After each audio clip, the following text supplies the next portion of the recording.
Okay, today is our last study for the year, 31st December 2014.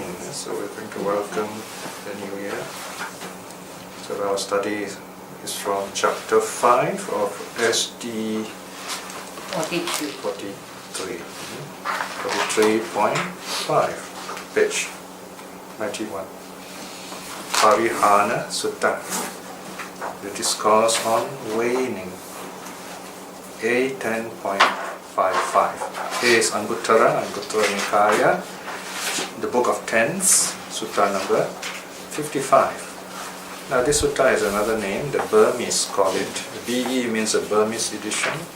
It's called Sacitta Sutta, meaning the discourse on one's own mind. So there are two titles. The theme of this sutta is learning the Dharma for self-mastery. So it's a very appropriate sutta to close the year by reminding ourselves of one of the most important teachings the Buddha has given us, that is on self-effort. Let us go straight into the sutta. It's a very short and simple one. So the translation is on page 94. Is that correct, your paging? 92, is it? Okay, 92, sorry.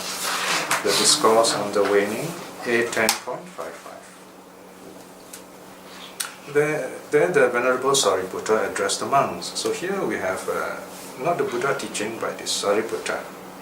Of course, the Sariputta is teaching that Mr. Buddha is still around, is still alive, because Sariputta is the right-hand monk of the Buddha, and he's probably older than the Buddha.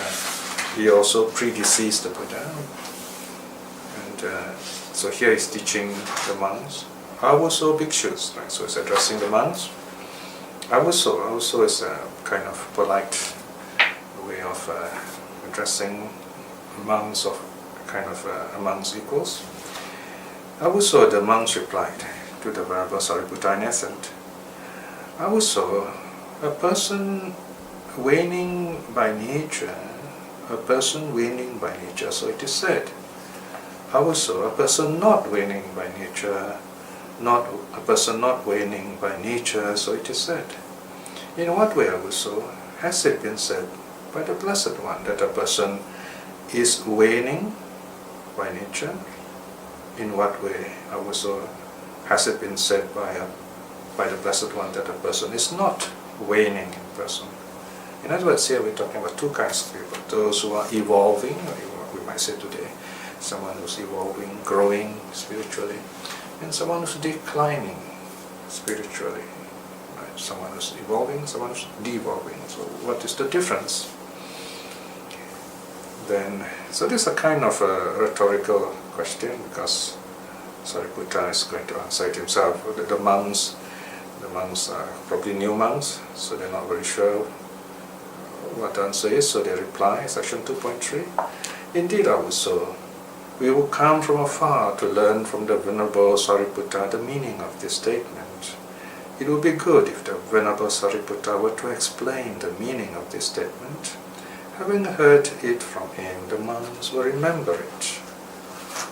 Then Sariputta replies, in that case, also listen and pay close attention. I will speak. Yes, also the monks replied in essence. The Venerable Sariputta said this. So once you see this line, the Buddha said this, this monk said this, it means the teaching, the actual thing is going to start. So this is a typical opening. It's a kind of a template, because it's the oral tradition. So you find there is this kind of process where these are like cues. So we know number one, who is talking, who are the audience, where this teaching is being given, and then the topic. Okay, so now, first you have the thesis. I mean, if you study English or rhetoric, you find first you got to state the theme, the main idea, and then you talk about it. So now the teaching comes. 2.5. In what way also has it been said by the Blessed One of a person who is waning, declining by nature? Here also a man Of course, here the word monk need not necessarily mean just someone wearing a robe. A monk, it can refer to a nun, or in this case, it can refer to anyone, even a lay person. In other words, the Buddha is addressing the audience, and most of the audience, especially those in front of him, near the scene, will be the monks. So normally we say monks, instead of saying monks, nuns, laymen, laywomen, as sometimes we do in the public talks today. But in the suttas, they just use the word monk. But often in the commentaries, if we mention the word monks here, it refers to the whole congregation. But the monks are specially addressed first is because they are the very first disciples of the Buddha. They were the ones who came forward to be with the Buddha, and the Buddha taught them first, so they were senior most. But there were many other disciples listening. And there are occasions when we are told even animals were listening to the Buddha. And these animals, of course, couldn't understand what the Buddha is saying, but they feel a sense of peace. And when they die with peace, and so they are reborn in the heavenly states. These are according to the Buddhist stories. And those animals too have a chance to be reborn in higher, in good places. Alright, so here Sariputta explains the meaning of a waning person, declining person, devolving person.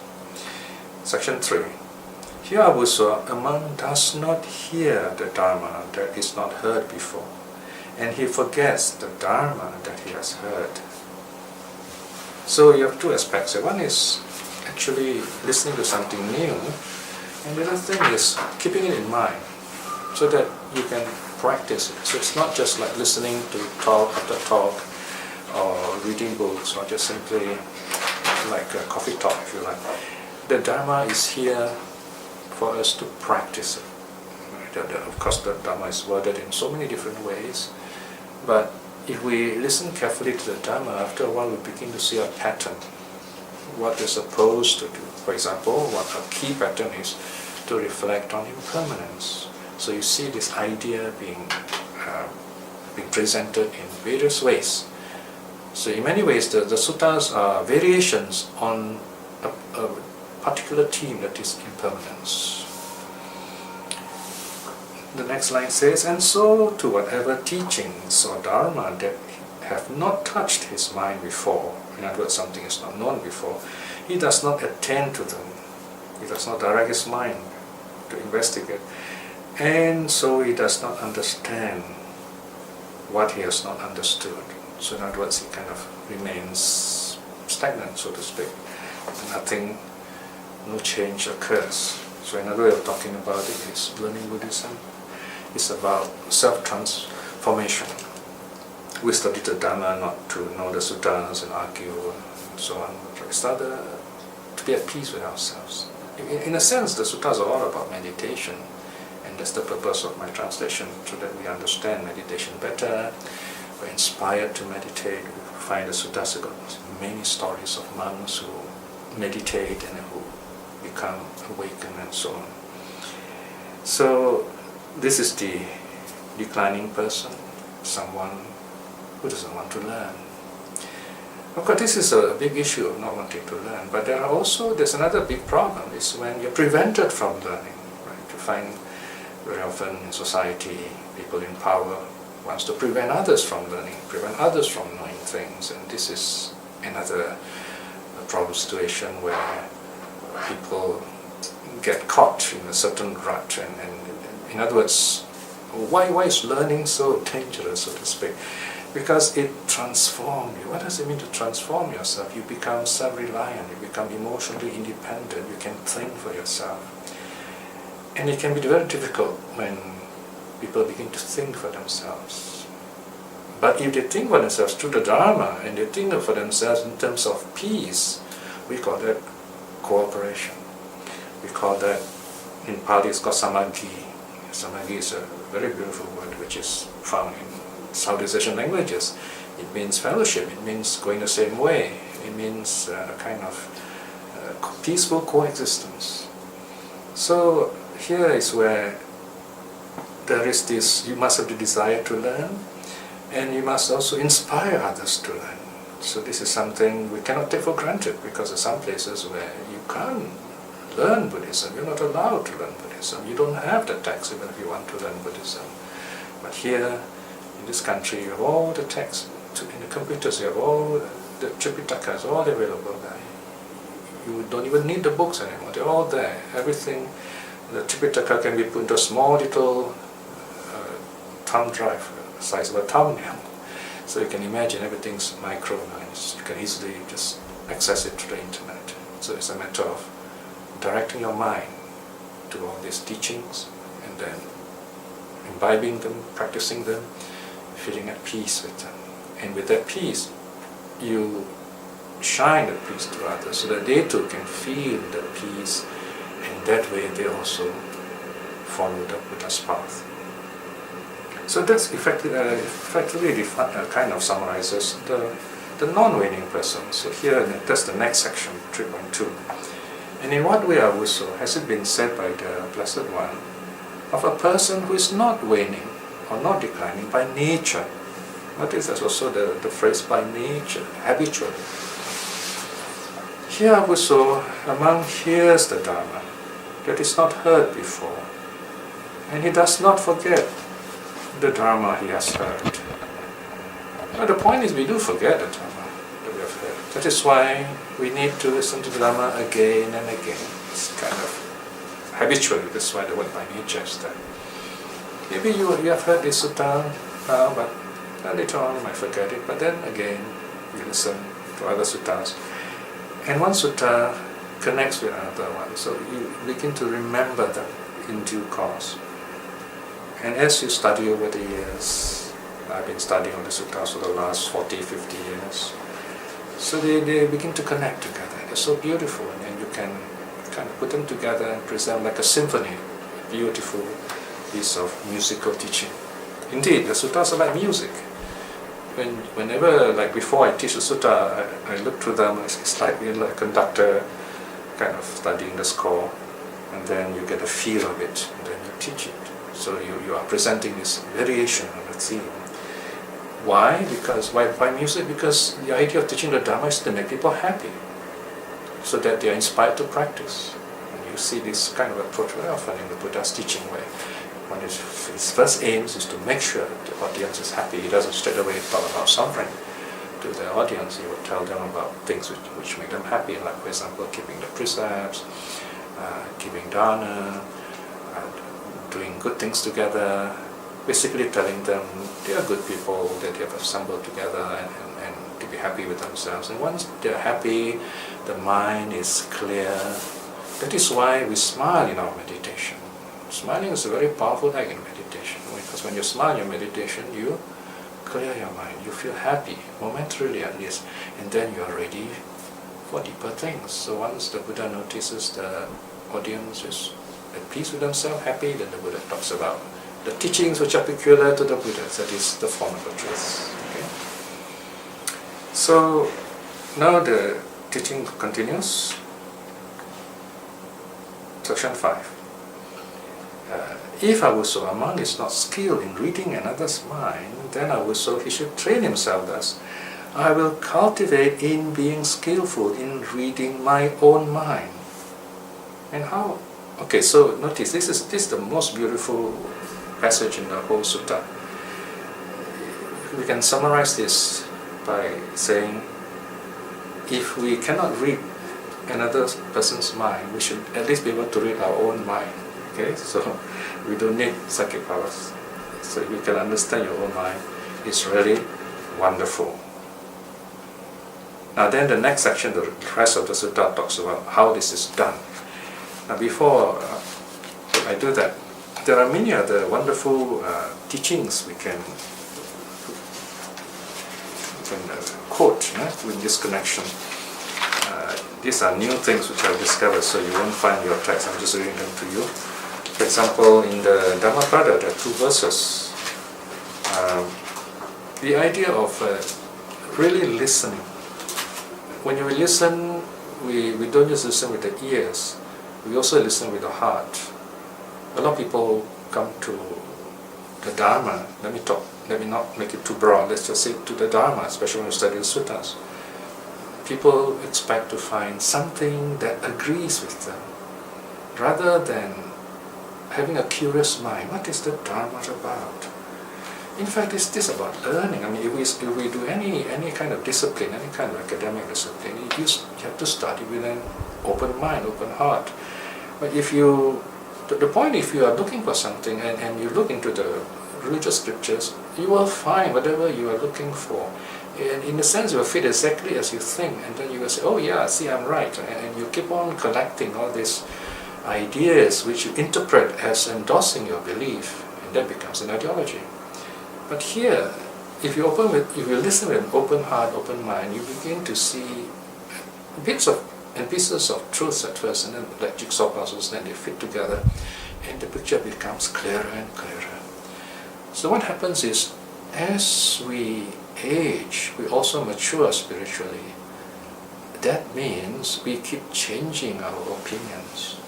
We keep letting go of our old views. In fact, when I look over at my 50 years or so of Buddhism, I'm 65, so I began around 15, if you like, so more or less 50 years of Buddhism. I have changed my view of Buddhism so many times. And it's a joy to do so, because you begin to discover new truth, you have new understanding. You naturally will say, wow, this is wonderful. And you don't need the old understanding anymore. They don't work anymore. It's like you have given up your old toys. You don't want to play with little teddy bears anymore. You want a computer, and you begin to advance yourself spiritually. And we advance spiritually by letting go ideas which are useless, not useful, or these ideas help us to see a bigger picture. And in the end, you don't need any ideas at all. Like when you meditate, you're at peace with yourself. You don't need any ideas. There's peace. Ideas are thinking.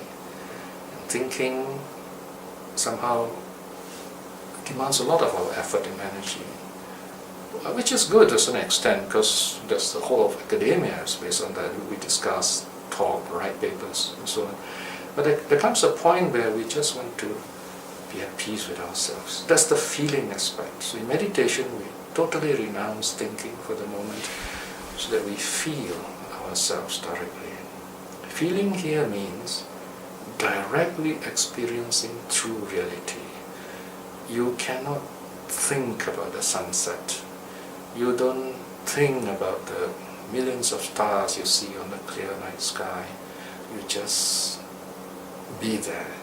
You become everything around you. You're at peace with yourself. You forget yourself. Something like that. That's what happens with a good meditation.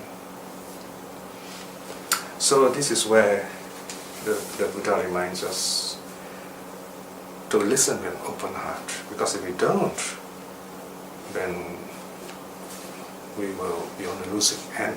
For example, the Buddha says in Dhammapada 64, Yava jivang piche bhalo panditang parihāna naso dhammang vijanati dabbi suparasang yata. Even if a fool all his life is close to the wise, he understands not the Dharma, just as a spoon that tastes not the soup. If that's the kind of negative statement, then the Buddha will just give a positive one. Positive one runs like this. Muhuttam ma piche vinyu panditam parihāna kipang dhammang vijanati juha suparasang yata. Even if the wise, for but a moment, is close to the wise, he quickly understands the Dharma, just as the tongue tastes the soup. How do you become wise? By listening to the Dharma.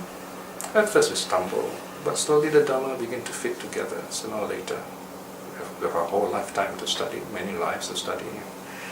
And then once you know the basics, you look for teachers to ask questions. And this is the difficult part, but not many teachers may be able to answer some of those difficult questions you have. But sometimes some teachers are really good, or there are moments in the teacher's life when they really are good, and you happen to catch them at that moment, and then they tell something. Or maybe even hear some passing comments by some teachers, or coming from some unexpected sources even. And as you listen, suddenly there's this insight, you say, yeah, This is how it is, and you need to understand all these things clearly. So, in other words, studying the Dharma is like you have this lightning rod. You kind of put out this lightning rod, and there's a lightning. It's like a zap, and you get electricity, something like that. So, as long as you have this conductor waiting to receive the Dharma, it will come to you.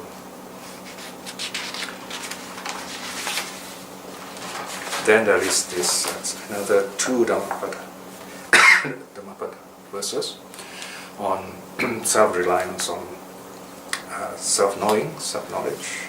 These are two famous verses from the Book of Thousands. Yo saha sanghasaha sena sangame manusejina ekancha jeya matatanang sawe sangamajutamo. Even if one were to conquer thousands upon thousands of men in battle, but in conquering just one, himself, one is indeed the greatest battle conqueror. This is Dhammapada 103. And then the second verse, Atta have jitam seyo yajayang itara paja atta dantasa posasa nicchan sanyata charino. Meaning, conquest of oneself is indeed better than conquering other people. Such a person who is self-tamed, whoever lives, wonders self-restraint. So here you have this theme of self-conquest, in other words. Here self means the mind. Okay. So because the mind is what really holds us back, so to speak. So you free the mind, you understand your mind, you understand yourself. Now coming back to the sutta, okay. 693. So here we have Sariputta explaining a bit more on the term reading our own mind. What does it mean? Okay. So here the Sariputta goes on with a parable. Section 6. He says, Ahuso, just as a woman or a man, notice here a woman is mentioned first, no? A woman or a man, young, youthful, fond of adorning or grooming himself or herself, would examine his face in a clear and bright mirror or a bowl of clean water to see if there were any dust or blemish on him, and makes an effort to remove it. And if he were to see neither a spot of dust nor a blemish, he is as such delighted, and Is as such. is as such delighted and feeling a sense of accomplishment, thinking, yes, I've got it, I'm thoroughly clean. Yeah? Well, only a while ago in the train, I saw this young man looking into the mirror, into the glass door, seeing his hair, is it nicely groomed or not? So I told myself, wow, look at that. So you remember the sutta. So when you don't see someone just grooming his hair, you see a sutta. you say, wow, that's what the sutta has been saying. Look at this young man. So what does this mean? 6.2. Even so, like once you see even so, the Buddha is relating it to a higher level, to the Dharma level. Even so, also, because here of course Sariputta is echoing the Buddha.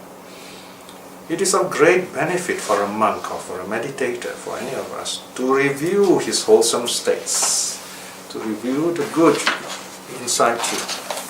Thus, so this is a kind of a examination of conscience. You examine yourself, ask yourself this question. Do I often dwell without longing?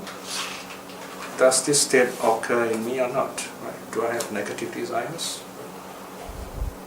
For example, I want to go shopping, buy expensive stuff. And a friend just said, I used to love going shopping, but now looking back, I don't need to go so much shopping, right? So you kind of cut down. Do I often dwell without ill will? Does this state occur in me or not? Notice the question is negative here. Without ill will. Okay. In other words, do I have loving kindness? Have I got rid of my negative thoughts? Sometimes in the counseling, there is one case where this person says, I hate everybody, I hate all my relatives, they're so negative. So I asked, isn't there someone in your life that you're very happy with, even long ago? I said, no, can't remember. It can be quite difficult to deal with such a person, quite frightening to Yeah, say, okay, try to think something that makes you happy. Say, oh, I like animals. Okay, you begin with animals. So you begin to love your cats and dogs, and you start from there.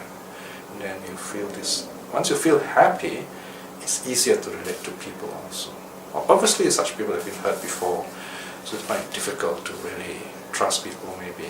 So you got to start somewhere. And once you feel happy, it's easier to keep the precepts, for example. That is why we try to remind ourselves of happy moments, and that gives us strength.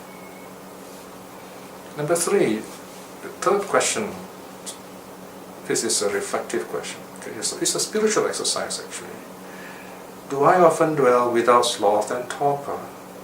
Does this state occur in me or not? Sloth and torpor, sleepiness, tiredness. Now that's not putting in effort in your meditation or your good things you need to do. Even listening to people, when they need listening to, being kind to people. Do I often dwell without restlessness? Does this occur in me or not? In fact, if you look at the list here, longing, ill will, sloth and torpor, restlessness, these are actually the mental hindrances that prevent us from meditating. Restlessness here is like thinking about the past in a negative way, looking to the future with all kinds of unreal hope, instead of living in the present, what is here before us, the people who are with us, being happy with them. If you understand the present, accept the present, the past becomes clear, the future will find its own place. The present is the only reality that we have, that we can deal with. In other words, whatever problem we want to solve, we can only solve it in the present. So restlessness is this. You become restless when you think too much about the past. You are not in control of the past, it's gone. You become restless when you think of the future, because the future has not come. So only restlessness is used here. In the hindrance is actually, the term is a dvandva, it's a twin compound, restlessness and remorse. Remorse occurs when we think about something in the past, oh I should have done this, I should have done that, you feel remorseful. Whereas thinking about the future makes you feel restless, you want to like jump and do something. So the idea is be in the present, at peace with yourself. That's where the solution is. Number 5 rather. Do I dwell having overcome doubt? Does this state occur in me or not? So here, in a simple sense, doubt means the ability to have confidence in yourself that I can be good, I can be at peace with myself, I can, through my own effort, spiritually awaken. Number 6, do I often dwell without anger? Does this state occur in me or not? Right? So this again we examine, oh yesterday I was angry, or the other day like that, I felt very bad, I felt angry.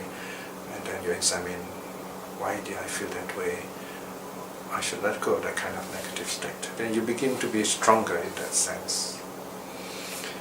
Number 7, do I often dwell without a defiled mind? Does this state occur in me or not? This one is a bit tricky, but this is the third of the unwholesome roots. The 3 unwholesome roots are greed, hate, delusion. So this is kind of in the third root, defiled mind, delusion. But here again, you can notice the mind and then deal with it. Because being aware of it is when you bring the enemy out into the open, and you can deal with that enemy, so-called enemy, easier once you have seen this enemy in the open, so to speak. So in other words, you accept it, that's what it is, and then you say, I'm letting go of this. Then comes a very positive part. Number 8. Am I an attainer of internal Dharma joy? Does this state occur in me or not? So do I feel happy when I meditate? Even for a moment. When you feel happy, remember the moment. Don't worry about the difficult parts. Always remember, meditation is like this little toddler learning to walk. This toddler, if you observe, stands up a few steps and then falls, and cries, and then walks again, props himself against something, and goes on doing that until he's able to walk. We were that toddler once, so we never gave up. So meditation also is like that. Number 9, Am I an attainer of internal mental calm? Right? Notice joy comes in first. We're very joyful, and then when the joy subsides, there is peace, and this peace is even more profound than the joy. So joy, the calmness is put later. Number 10, am I an attainer of insight into states relating to wisdom? Does this state occur in me or not? Again, the sequence is very significant. You're not just an arbitrary list. You find when you meditate, the first part, number 1 to 5, definitely are the hindrances. Then anger, defiled state, these are the negative roots.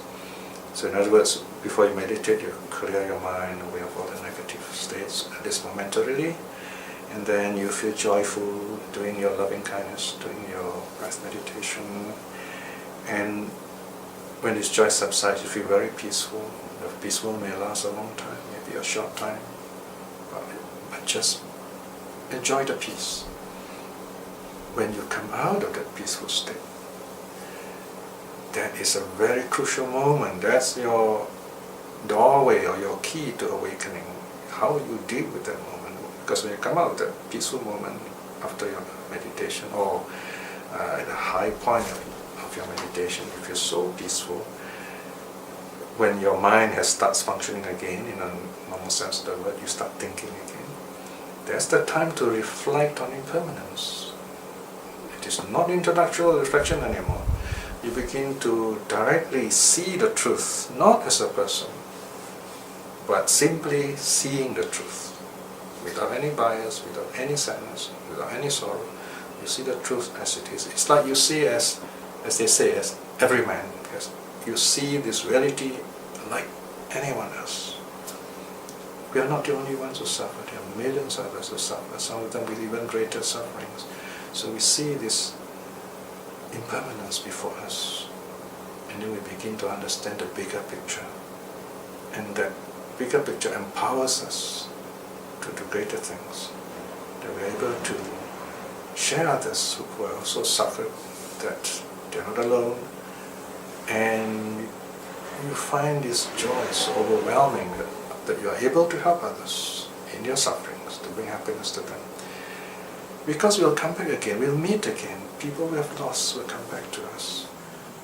People we do not know will come back to us because we have known them before in the lives to come. Even now, if you do this, you lead this kind of purposeful life, you find you're doing something really wonderful. As if you are working with your loved ones. As the Buddha says, people that you trust and people you can work with are your true relatives. Visasa paramanyati. Then the Buddha goes on to say, but Sariputta goes on to say, but also, if a monk while reviewing does not see any of these wholesome states in himself, then also desire and effort and industry and perseverance and persistence and mindfulness and full awareness beyond measure should be cultivated by that monk for the sake of attaining all these wholesome states. Right? Here you have what is called a synthetonic sequence. This in rhetoric, all these big terms. A syntheton meaning using the word and. So desire and effort and industry. In a sense, they all mean the same. So you just choose one word which you can relate to. Do not give up, in other words. Work to make sure these wholesome states arise in you. Do not be negative. Then the closing parable is a parable of urgency. It's a very famous parable of I call it the parable of the burning head. 7.2. Also, just as one whose clothes are ablaze, whose head is ablaze, would cultivate desire or effort or industry or perseverance or persistence or mindfulness or full awareness or circumspection beyond measure to extinguish that blaze on his clothes or his head. Even so, also, desire and effort and industry and perseverance and persistence and mindfulness and full awareness beyond measure should be cultivated by the monk for the sake of attaining all these wholesome states. In other words, don't give up cultivating those wholesome states in you. But also, if while reviewing, the monk sees only some of these wholesome states in himself, but not the others.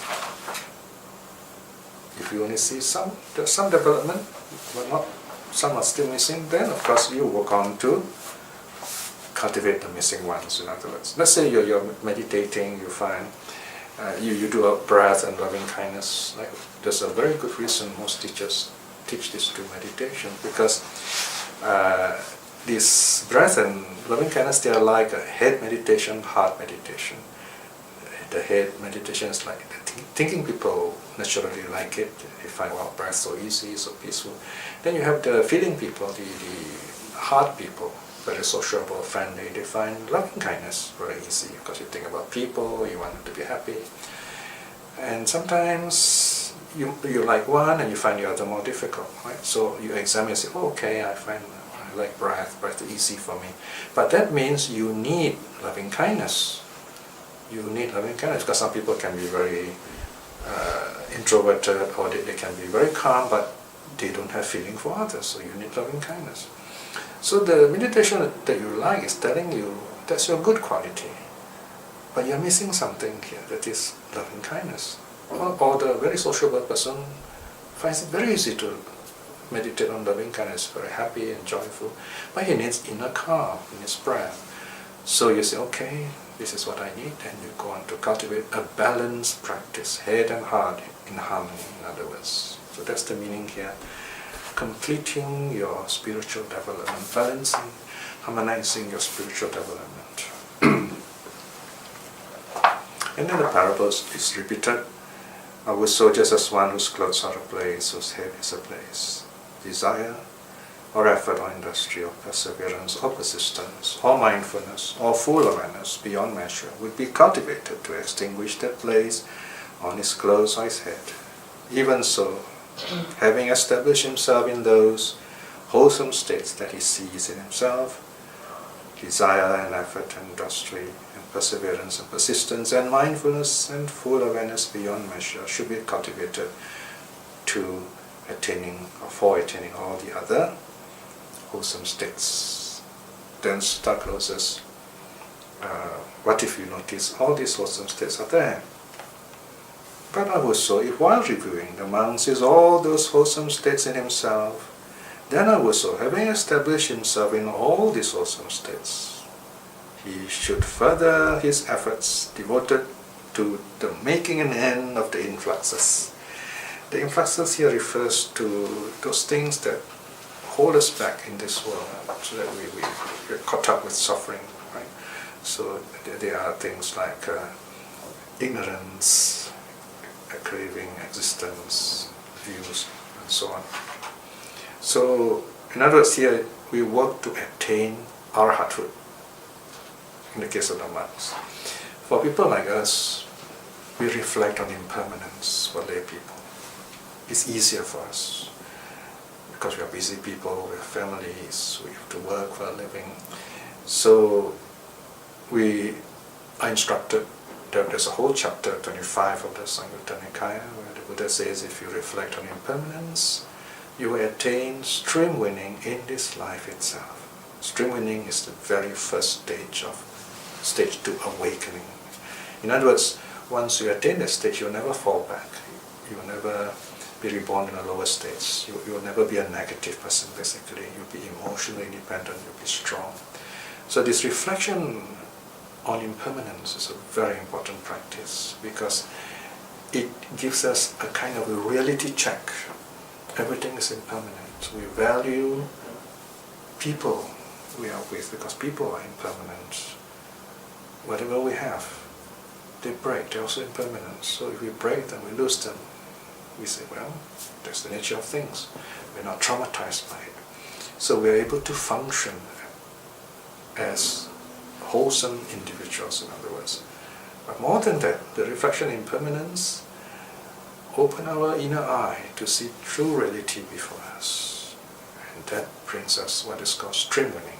It is called stream winning because it's like a stream. When you're going to this boat, and this boat will follow the flow of the stream into the ocean of Nirvana. So there's a figure of speech there.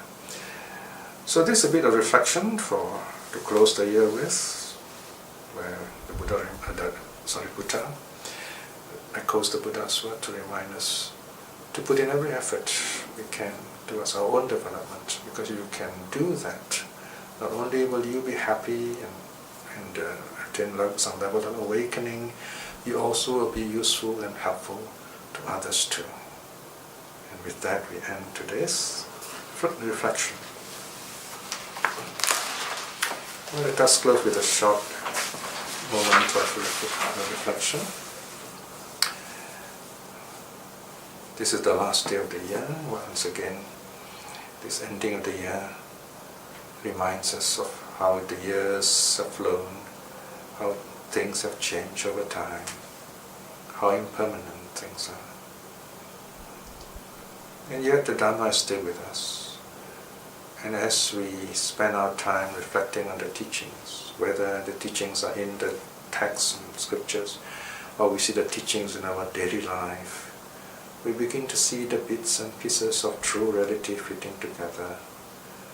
And as we understand these teachings, we begin to feel more healed through our understanding of life. And with this understanding, we're able to tell others who are also suffering that they're not alone, that we can work together to relieve and be free of our suffering, to attain wisdom and higher liberation.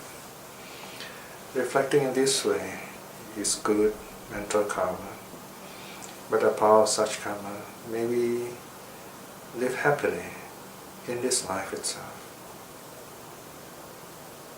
And through our faith in the three jewels and the various good deeds we have done, may we aspire to attain at least the spiritual attainment of stream winning, the very first stage.